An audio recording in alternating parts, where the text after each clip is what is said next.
Góðan daginn og velkomin á kynningafund vegna uppgjörs Haga núna á fyrsta fjórðungi rekstrarársins 2024 og 2025 hjá okkur.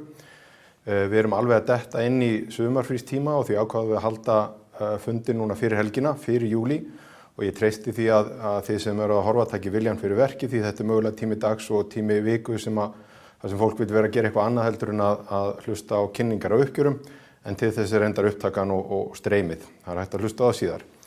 Það er stutt síðan við vorum með síðasta uppgjörsfund og það var í lok apríl síðastlinnum og það má segja að efnistökin beri þess að einhver leyti merki. Tímabilið sem undir núna eru mánuðirnir mars, apríl og maí síðastlinnir og við Guðrún Eva framkvæmdastjóri fjármálasviðs ætlum að fara yfir helstu niðurstöður og helstu fréttir af starfseminni og tökum svo spurningar að vanda í lokin eftir því sem þær koma og þær má senda á fjárfestakynningar@hagar.is. Stuttaútgáfan af því sem við ætlum að fara yfir hérna á eftir er svo að árið að fara vel á stað á öllum fyrirtækjum eða í öllum fyrirtækjum Haga. Framleiðir heldur að styrkjast og ákoma sömuleiðis og rekstrarniðurstaðan er ágæt með við sama tímabil í fyrra. Okkur finnst almennt að aðstæður til rekstrar séu að batna. Þá horfum við til verðbólgu og þróunar á stærstu liðum rekstrarkostnaðar en augljóst er að heimili fara ekki varhluta af háum vöxtum þegar horft er til ráðstöfunartekna og við blasir að það hefur áhrif í verslun allri, þó svo að matvöruverslun sé kannski í einhverju smá skjóli meðað við aðrar.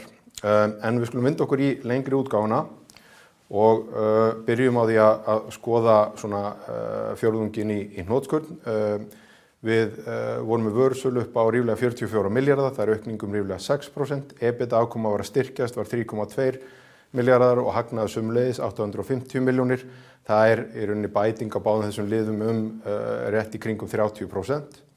Framleiða hlutfallið styrkist einnig var 21,6% og launa- og kostnaðarhlutfall eru að hnikast þá í öfuga átt, standa í 14,7, það er að segja í sömu átt en til hins lakara.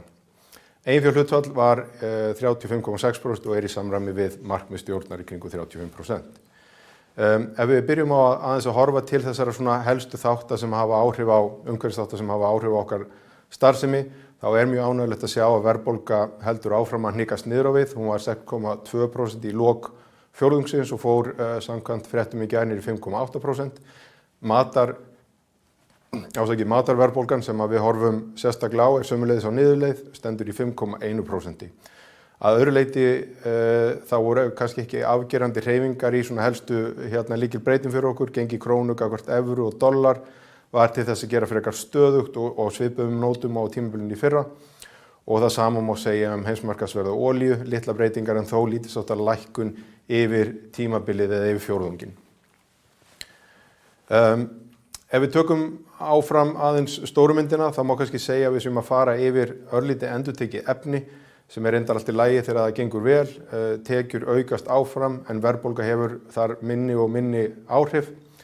Fjöldi seldra eininga er upp á við, bæði stykki dagvöruverslun og eldsneytislítrar þó að aukningin sé kannski ekki eins afgerandi og hún var fyrir nokkrum fjórðungum.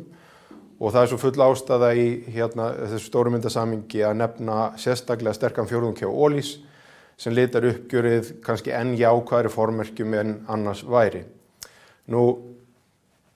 Almennt eru helstu ástæður fyrir því að afkoman er að styrkjast að liggja í því að það er í fyrsta lagi bara mjög mikið að gera.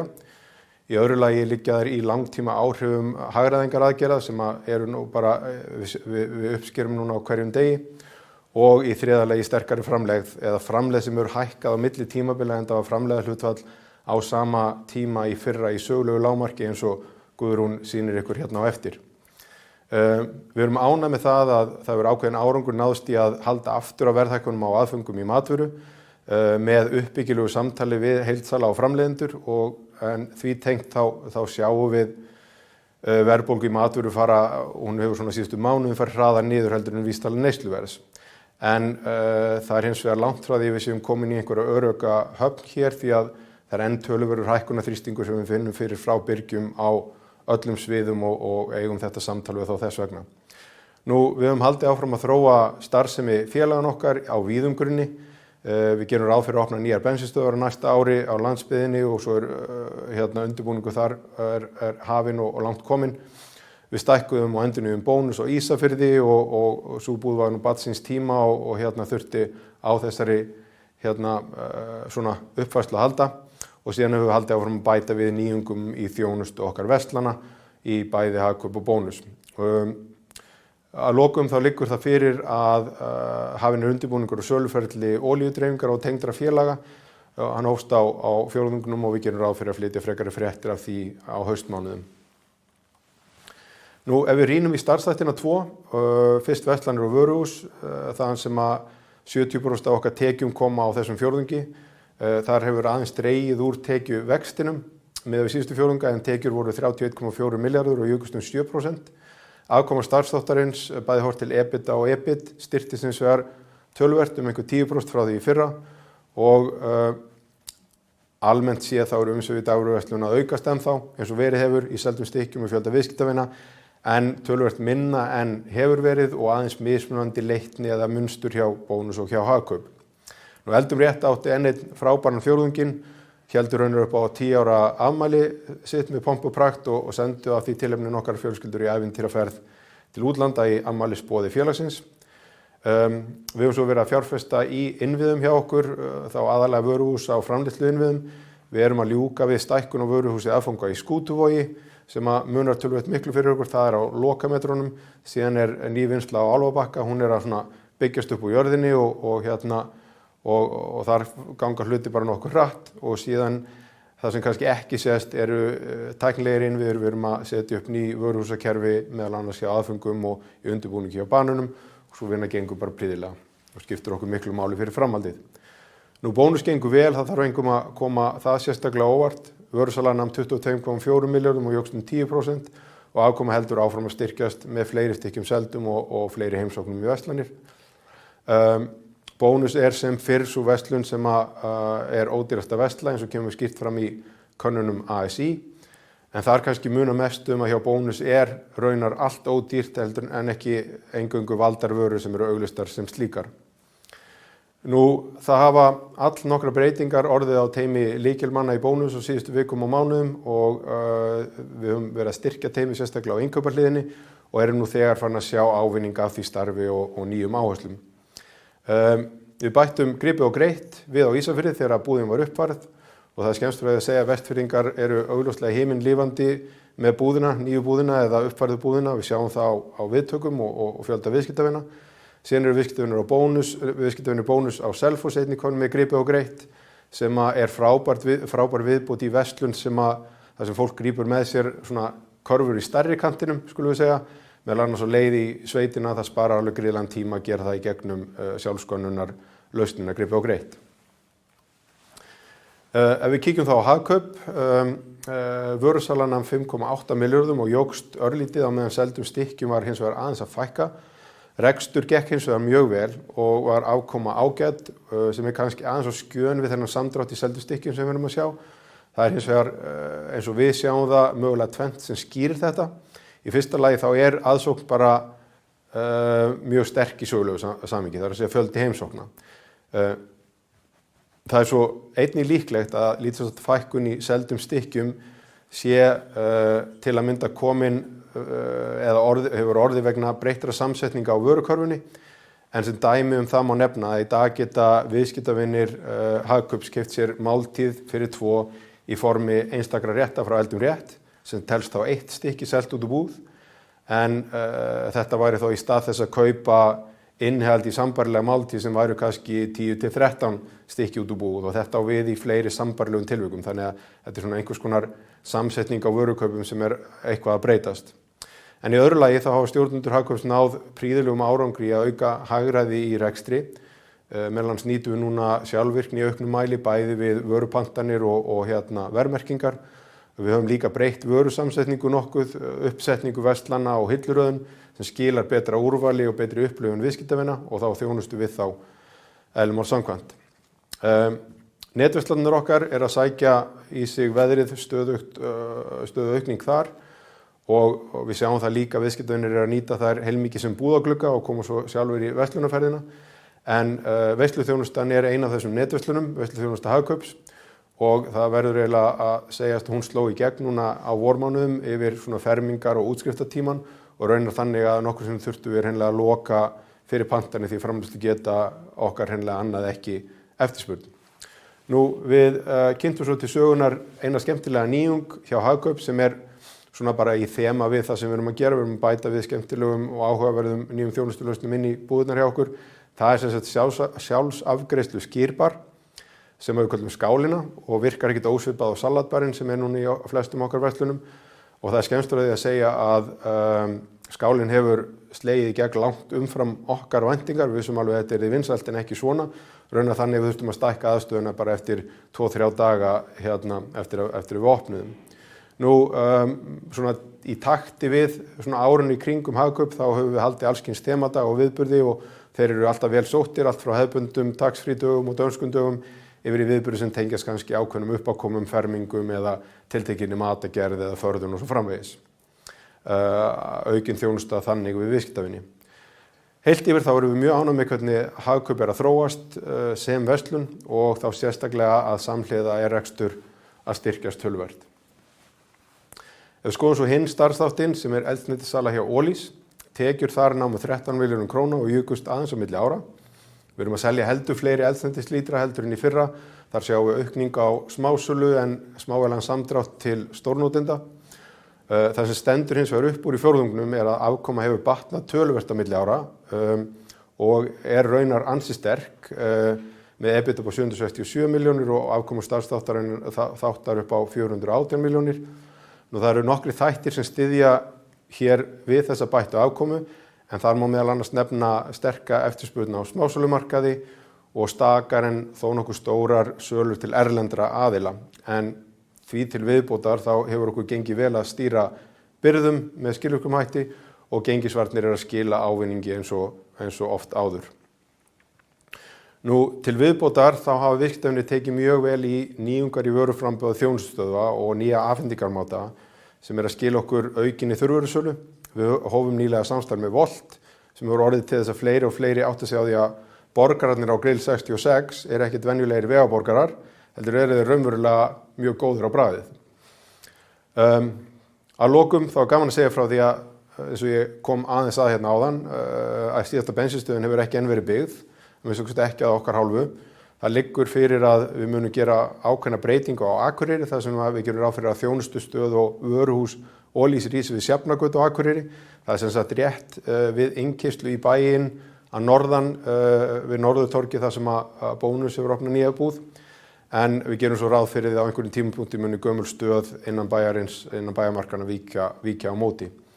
Nú að auki gerum við ráð fyrir að bæta við 1 eða 2 sjálfsafgreiðslustöðum á landsbyggðinni á völdum stöðum á næstu 12 mánuðum og undirbúningur fyrir þessa framkvæmdir núna langt komin.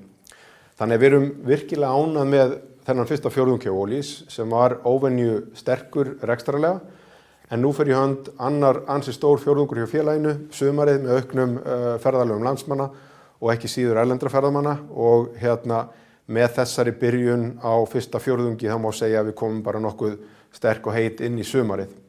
Þannig að þetta var yfirferðin yfir það sem helst á baugi hjá okkar stærstu einingum og best að Guðrún fari aðeins nánar yfir tölurnar. Gjörðu svo vel, Guðrún. Takk fyrir það, Finnur. Góðan dag. Við byrjum á að skoða rekstrarreikningi fyrir fjórðunginn. Þá sjáum við að vörusala nam 44,1 milljarði og jókst 2,6 milljarði milli ára eða 6,2%. Fjöldi seldra stykkja í dagvöruverslunum fjölgaði 1,1% á fjórðungnum, auk þess sem viðskiptavinir heimsækja verslanirnar oftar eða aukning sem nemur 5,3%.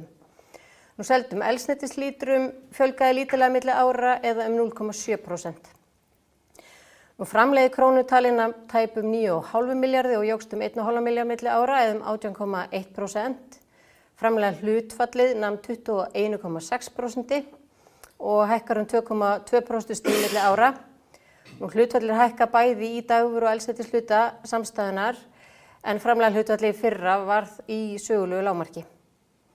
Launakostnaður hækkaði 445 milljónir milli ára eða 11,3%. Þar gætir helst áhrifa kjarasamninga en við erum einnig með fjölgun bónusverslana og stöðugilda því tengt.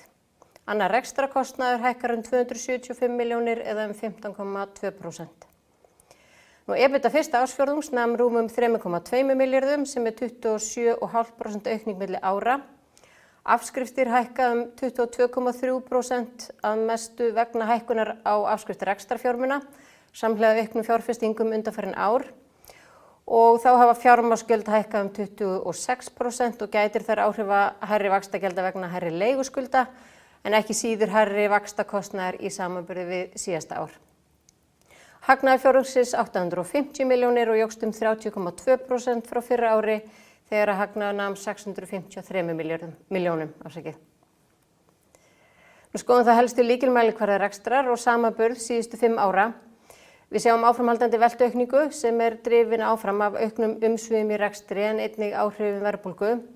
Framlegð hlutfall hækka nokkuð frá fyrra ári eins og ég sagði áðan þegar að hlutfalli var í sögulegu lágmarki í fyrra eftir tímabil fordæmalausra verðhækkana og aðföngum. Launa- og kostnaðarhlutfall hækka milli ára. Launahlutfalli nú 9,9% í samanburði við 9,5% í fyrra og hlutfall annars rekstrarkostnaðar 4,7% í samanburði við 4,4% í fyrra. EBITDA hlutfall hækkar töluvert og 7,3% í samanburði við 6,1% í fyrra og hagnaðar hlutfalli 1,9%. Nú ef við skoðum þá sjóðstreymi tímabilsins, veltufé frá rekstri nam 3,2 milljörðum til samanburði við 2,5 í fyrra og handbært fé frá rekstri nam 3,9 milljörðum og hækkaði 555 milljónir frá samanburðar ári. Fjárfestingarhreyfingar námu 684 milljónum á fjórðungnum en einkum var fjárfest í áhöldum og innréttingum, meðal annars stækkun og endurbótum á verslun Bónus á Ísafirði.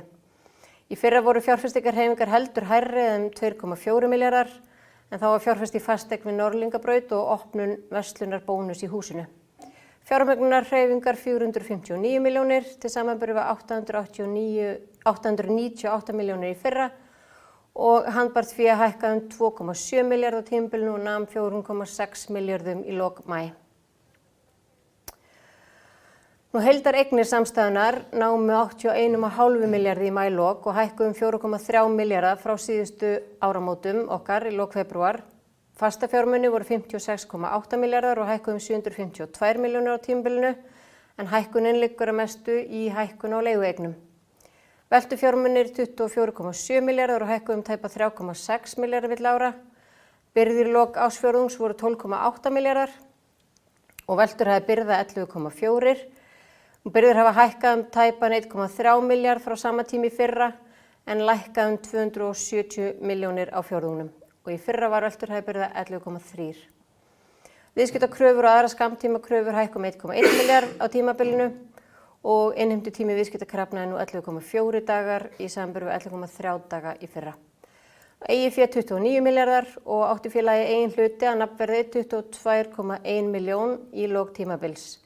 Heildarskuldir 52,5 milljarður en þar af voru vaxtabyrði skuldir 17,2 milljarðar og leiguskuldir 13,3 milljarðar. Og þar að voru vaxtabyrjandi skammtímaskuldir 5,8 milljarðar en þar af víxilskuldir upp á 2,9 milljarða og svo skuldabréfaflokkura upp að 2,5 milljarður á gjalddaga í október næstkomandi. Lánalínan var ódregin í lok tímabils. Og kíkjum í lokin örsnögt á helstu lykilmælikvarða efnahags. Arðsemi eigin fjár mælist 18,9% síðastliðna 12 mánuði til samanburði við 17,2% í fyrra. Eiginfjárhlutfallið 35,6% en var 37,4% í lok maí í fyrra en markmið stjórnar 35% eiginfjárhlutfall. Nettóvaxtabyrði skuldir í lok fjórðungs námu 25,9 milljörðum eða 1,9 sinnum 12 mánaða EBITDA samstæðunar. Veltufjárhlutfall 0,88 til samanburði við 0,86 í fyrra og velturhæð í rekstri, þar segja tími sem að tekur að breyta byrðum og viðskiptakröfum að frádregnum viðskiptaskuldum í handbært fé var 9,3 dagar í samanburði við 12 daga í fyrra. Og velturhæð eigna 2,3 sem óbreytt frá fyrra ári. Og þakka ég fyrir mig og Finnur tekur aftur við.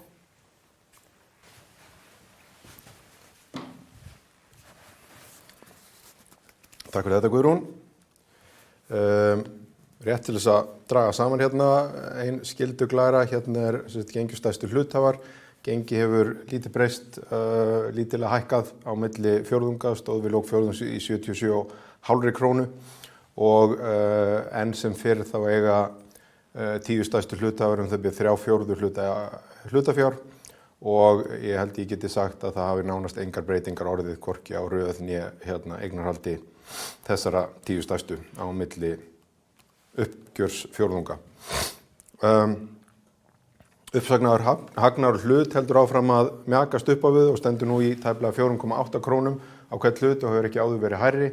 Þetta svona okkar innri mælikvarði á skilvirkni í rekstri og staðfestir að minnstakosti að hluta að áherslu síðustu missera hafa gengið ágætlega og skilað okkur áþreifanlegum ávinningi, hvort sem horfti til hagræðingar í rekstri eða aðgerða til þess að auka tekjur með arðbærum hætti. Og þessi mælikvarði verður áfram leiðarljós fyrir okkur, bæði í okkar umbótastarfi á núverandi rekstri en ekki síður þegar við horfum til tækifæra til að þróa nýja tekjustrauma. Horfur hafa svo lítið breyst, þær eru sem fyrr frekar jákvæðar heldur en hitt. Þar skiptir auðvitað máli að rekstrarumhverfi hefur verið að þróast til betri vegar á undanförnum mánuðum og þar horfum við náttúrulega til nýlegra kjarasamninga og svona óvenju kannski hóflegra í einhverju skilningi sem að gefa væntingar launaþróun og auðvitað hjaðnandi verðbólgu. Rekstur okkar svona helstu eininga gengur vel, þær eru meira og minna allar sterkar á sínu sviði og ódýrasti matvörukosturinn bónus verður áfram vel sóttur. Rétt til þess að hnykkja á verðbólgu þróun, þar að segja í matarverðbólgunni, það hefur sem betur fer hægt á verðbólgu í aðföngum til okkar verslana og það mátti alveg við því. Samstarf okkar við Byrgja hefur skilað að við teljum árangri í lægri verðbólgu en engu að síður þá hækkunarþrýstingur enn töluverður og við treystum því áfram á ábyrga afstöðu okkar ágætu samstarfsaðila, heildsala framleiðenda og flutningsaðila að þeir gæti hófs í verðhækkunum og síni samstöðu taki þannig þátt í að tryggja stöðuleika áfram. En til þess að draga þetta saman þá þetta prýðileg byrjun á árinu hjá Högum og staða félagsins í öllum skilningi sterk. Við erum ágætlega í stakk búin til þess að fara á eftir spennandi tækifærum til þess að þróa nýja tekjustrauma en leið erum við einnig klári að takast á við hverja þær aðstæður sem kunna koma upp í okkar rekstrar umhverfi. Þannig að svo mörg voru þau orð, nú hingur við bara og sjáum hvort að það eru einhverjir 4:30 á föstudegi fyrir stóra ferðahelgi, en þá eftir til þess að senda okkur einhverjar spurningar.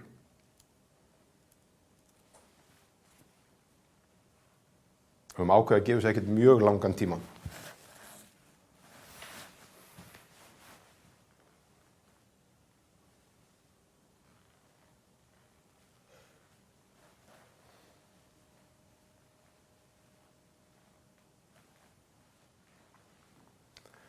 Okkur sýnist að